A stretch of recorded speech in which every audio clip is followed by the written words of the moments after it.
Come on, folks. How many of you kick yourself in the butt on a regular basis? You do? Sure. Well, we're all going to watch you walk out of here. The hamstrings are 3 muscles. Okay, folks. Anatomists. Who do they work on? Dead people. Yeah. Especially the first anatomists. You realize that it was until the 16th century that at least in the West you could dissect a human being?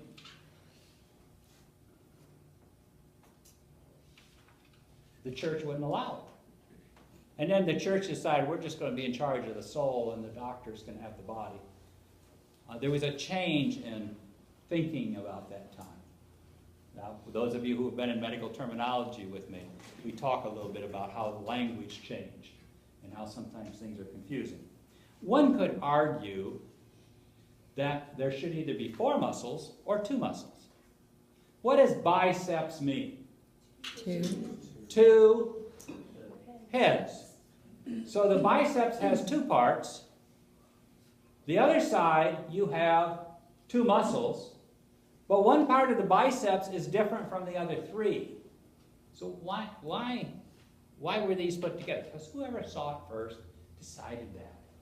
And it's not a functional way to think of it. That's okay. We use their term and we start to think functional. So we have the semitendinosus and semimembranosus. Look at them in the book and you'll figure out how to name them. They're named by where the muscle part is. Both of them have a bit of muscle and a long tendon. It's just about where they are.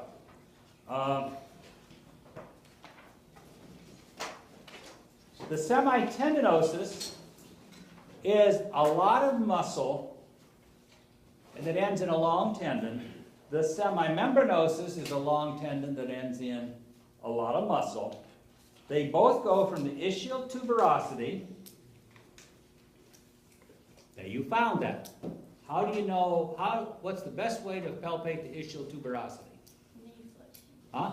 Knee flexion. Knee flexion? Yeah, if you're standing and you flex your knee. It's not your knee flexion. Sorry, your hip. Hip flexion. Yeah, what are you sitting on right now?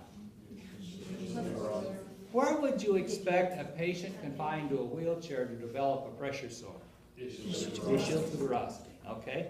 From the ischial tuberosity, goes down and attaches on the medial condyle of the tibia, making it a what kind of muscle?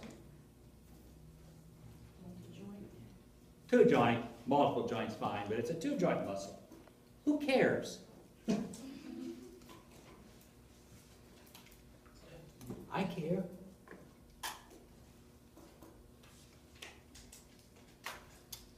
We'll get back to them. Then you have the biceps femoris that has 2 parts. Long head comes from the ischial tuberosity. The short head comes from the lower part of the lateral lip of the linea aspera. Therefore, it comes from the femur and goes down to the head of the fibula. So which of these is the lateral and which of these are the medial? Because the head of the fibula is lateral. So, let's talk about the 3, leaving out the short head. What are the actions of these 3 muscles?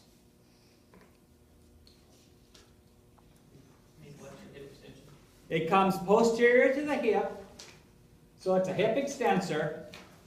It comes posterior to the knee, so it's a knee flexor. The biceps femoris short head is only a knee flexor. Now, how do you eliminate a muscle if you're, say, doing manual muscle testing and or you want to exercise a specific muscle? Put the joint in neutral. Put the unneeded joints in neutral. Why neutral? What is neutral? Anatomical position. The anatomical position is hardly neutral for the knee.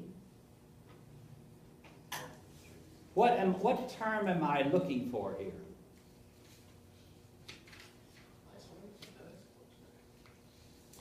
Repeat the question. This is an open pack. Well, let's just do it. I need a volunteer. This time, I think you're gonna have to lie on a table or the floor. I don't know why they took away the treatment table. It's right Never there. mind. Oh, that's not. No wonder I can't find it. Hey, my wife has identified that I can't see things. Anybody else want these journals, please? Even if you don't want them, take them. Put them in the Yeah, David's wanting to get rid of all the old books. And I always kept them around for the pictures, but if you didn't ever read the book, the picture. Okay, somebody come up here and lie on your stomach. Facing this way. Yeah, that's fine. I don't care. It's just a matter of which side of me. Okay, what extends the hip? Hamstrings. Huh? Hamstrings. And? Gluteus maximus. Gluteus maximus.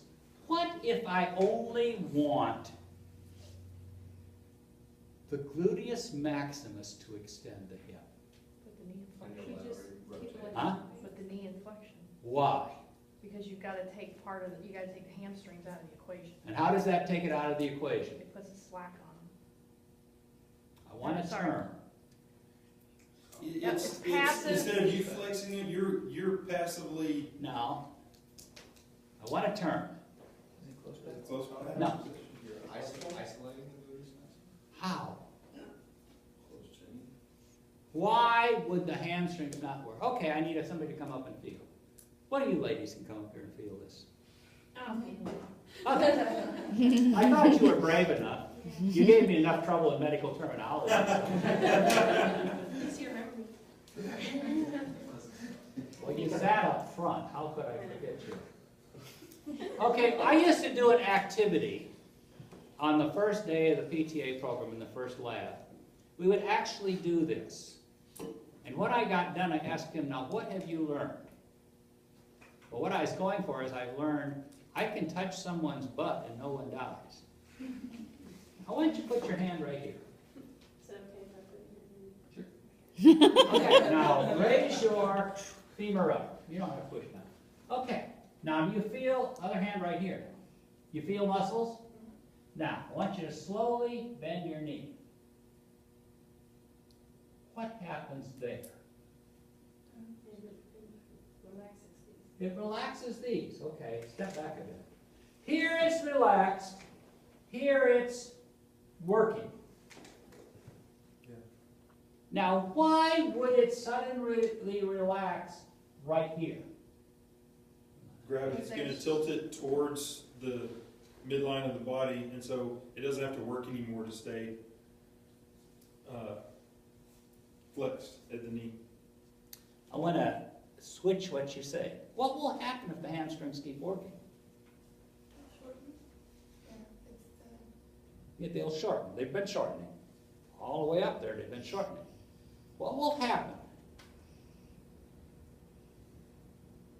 Engaged. Well, they were engaged all along. They suddenly quit. What if they keep working? They shrink too short? Huh? They go too short? Well, that's possible. That's one of the things I'm going for. There's two ways to eliminate a muscle. Now, what you were all saying is, you didn't know the word, by putting it into a position where if it contracts, it'll go into active insufficiency. Active insufficient. Now, active insufficiency doesn't make a lot of sense. Stay here a minute. You can go sit down. How does a muscle shorten? I want to know the fancy things you learned in anatomy and physiology. Actin and myosin form. The actin and myosin slide together. How far can they slide together? Till they overlap. Till they overlap completely. And that's active insufficiency. Now, is this an issue with one joint muscles? No. No, it's not, because why would you want a muscle that can't go the full length of the range of motion of the joint? Now, where is it the strongest? Halfway. A little bit short of halfway, but halfway is okay. That's functional. 60% of excursion. But there's another problem. Bend your knee. What happens if the hamstrings keep going? He'll kick himself in the butt. There's two ways to eliminate a muscle. One is put it in a position of active insufficiency. I didn't say put it in active insufficiency. I said put it in a position where if it contracts, it'll go into active insufficiency. The other way is to put the part in a position where if that muscle works, it will do something you don't want. And then remember, the hamstrings cannot only extend the hip. The hamstrings cannot only flex the knee. All they can do is flex the knee and extend the hip. So here, he can use his hamstrings because gravity is still pulling down. But once he gets here, gravity's now flexing his knee. And if he uses the hamstring, he's really going to kick himself in the butt. Which cheek will he kick himself in, by the way? The left. Yeah, he'll kick himself over here because that's the way the knee works. That comes next time. Okay. So remember that. You want to eliminate a muscle. Now, you can go back. I want you to feel this on yourselves, and I got to take one that works much better. An example is in the upper extremity. I want you to put your palm up, put your hand here, and flex your elbow. And see what you feel. If you lifted a weight, you'd feel it better. You feel this muscle up here, right? Turn your palm down. Now flex your elbow. Do you feel that same muscle? The biceps brachii supinates the forearm. It's a two-joint muscle. Actually, part of it's a three-joint muscle. So if I want to flex my elbow with my palm down, I can't use the biceps brachii. I've got to use the deeper muscle, which is the brachialis, which is a one-joint muscle. So that's eliminating a muscle by asking it to do something that if it did it, it would be undesirable. Okay, so the hamstrings. What are the hamstrings good for? Decelerating your legs when you're running.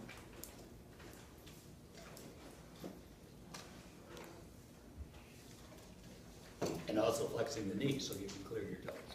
By the way, why do you have a hip in the knee? I want a very simplistic answer that's more complex than walk. Locomotion. That's even more complex than walk. To survive. What do the hip and knee do when you walk? They complement one another. No, sometimes. It's like my wife complimented me, I think. You know, sometimes the very simplest things are the hardest to figure out. I'm going to take it aside here, a step back, and then we'll get to what's walking. Motion. In front of the other. Not necessarily. Not falling down. Falling forward and catching yourself over. That's better. Yeah, walking, you cannot walk unless you're willing to lose your balance. And when you're working with patients, you'll discover this. You'll have somebody, you get them standing up and say, okay, now take a step. I can't. Why not? Well, what do you have to do? You have to be sure enough that you fall forward, swing your foot, and catch yourself. Now, in that process, what's the function of the hip and knee? And the ankle, too, to a lesser extent. It's to shorten the lower extremity. Think about it. If I didn't shorten my lower extremity, I'd walk. I have patients who walk like that. A lot of them were motor delayed, motor problems. I had went to seminary actually with one dude who, some idiot, he had knee problems, so they fused his knee. Well, not a bad procedure. They didn't think a total knee replacement was going to work on him. They fused it in extension. If you're going to fuse a knee, you want to fuse it in slight flexion so that you can clear. They fused him in hyperextension of all things. So that every time he walked, he had to circumduct. Okay, hamstrings. Short head of the biceps. We'll talk about it when we talk about the knee. Gluteus medius, my favorite muscle.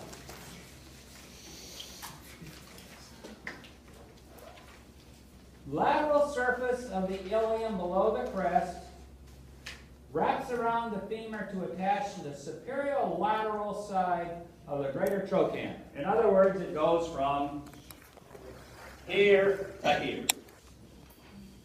Okay, now if you want to memorize superior, lateral, etc., go for it. But if I have something that comes from here to here, and it contracts, and you don't have your foot caught in something, what's it going to do? Well, yeah, but what's it going to do more? It's going to be abducting the femur at the hip or abducting the toe. Now, I go around doing this a lot, don't I? Yeah, I'm going to kick out my leg, my lower extremity, a lot. I just want to do this all the day. Okay? It's a huge muscle. It's a strong muscle. In the real world, what does it do? Stabilize it. That's a wonderful word. It stand stays. Huh? Stabilizes the hip and stand stays. The hip is a joint. Stabilizes the pelvis and stand. How? Okay, gotta think about it. Well, but the It's thing not- about it. Okay, everybody stand up. Get apart.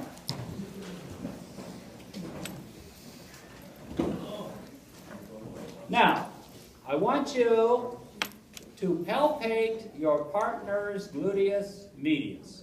How do you do it? You've already, no, not like that. You've already found the greater trochanter, haven't you? Yes. So you're going to palpate around the greater trochanter. Have the person raise one extremity up, and which one are you going to palpate? Okay, so have her lift the other leg, one at a time, and palpate them. Now, what is it doing? What is it doing when you're palpating the wrong one? I don't know where about it at all. You palpate the one that remains in stance. No, the other one. No, she popped this one? Yeah, okay, what is it doing here? Absolutely nothing. It's over here that it's doing. What is it doing? Flex. Okay, muscles do not flex. Sorry, Muscles it's contract. It's contract. It's contracting to do what? To pull the hip back this way so that when you come through, that the line of gravity stays. Keep you balanced. It's actually, instead of, it's your femur is stable. What it's pulling back up is your upper body so you can, right, so you're resisting gravity. You fall over this way. No, you wouldn't. No? Okay, let's think about it. Okay. This is my pelvis. These are my femurs. I lift up this femur. What is gravity doing? Pull it back down. Pulling what down? No, The pelvis. which way? It's causing the pelvis to drop to the opposite side. Everybody with me? So if I lift up, I used to be able to just stand here. If I lift up, and I'm not holding on, pretend I'm not holding on. If I lift up my right lower extremity, my pelvis is trying to drop down this way, and the gluteus maximus is creating a force to abduct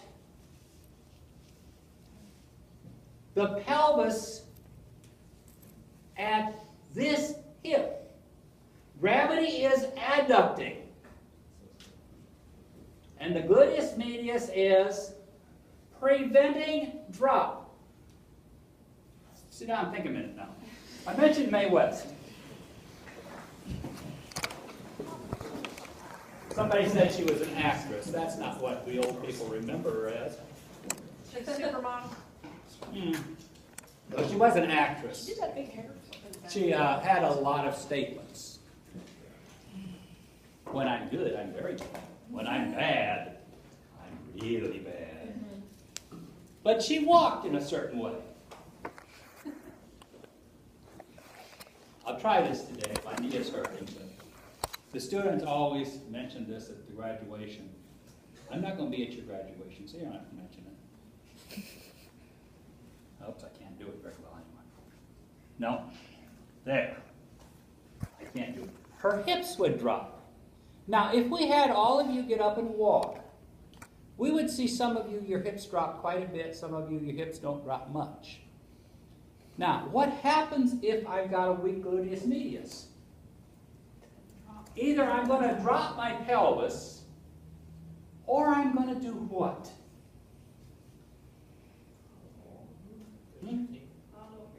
Which way? Which way am I going to lean? If I have a left gluteus medius weakness, I pick up, I'm going to drop to the right, or I'm going to lean to the left to bring my line of gravity outside of the hip so that now it's my weight that's holding my pelvis up. So you'll see people walk like this.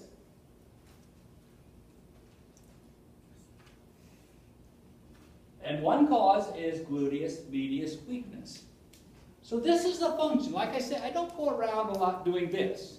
So when you look at this muscle, ask, what does it do?